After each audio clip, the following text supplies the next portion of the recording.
Actually, this road story didn't take place on the road. This was actually a home gig, right? And I've done the national anthem a few times for different teams across the U.S.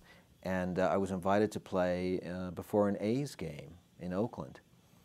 And leading up to this Star Spangled Banner performance, you know, I meet Bernie Williams and I'm meeting all these players. It's really, everything's really great. There are a couple of guys on the A's team that are actual players, you know, musicians. And they've got a real rock and roll kind of roadie now who's working for the A's.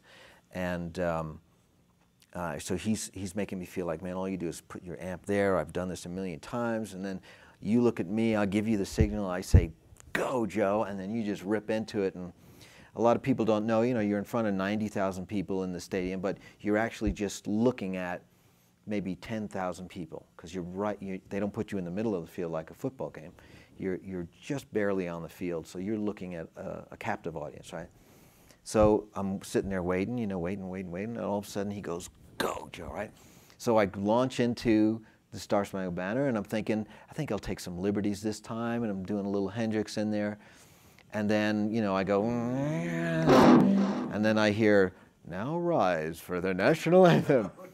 And I look at the guy and I go, should I play it again? And he goes, no, you got to get your stuff off. And he runs and he takes out, you know, my amp, turns off everything. And so I take my guitar off, I walk off the field. And I'm thinking, that's really weird. But people in front of me clapped because they heard it. My marshal was pointed in their direction. And so it was kind of weird. I got home and there's all these messages on my machine saying, was that some sort of political statement?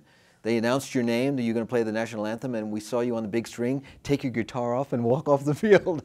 And it was just, you know, that's one of those things. Because when you go to do the national anthem, it's like hours and hours of anxiety. And the TV guys and the team guys, the baseball players, everyone's superstitious about everything.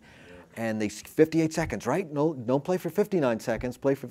They work it down to the point where you think nothing could possibly go wrong. And then, of course, they give you the wrong cue. And in front of 90,000 people, you walk off the field when you're supposed to be playing. And it's so big that people over there, they can't even hear that you've just played it. They don't know what you've been doing. They just see you way down there like the size of that little glass of water. What's that little guy doing down there?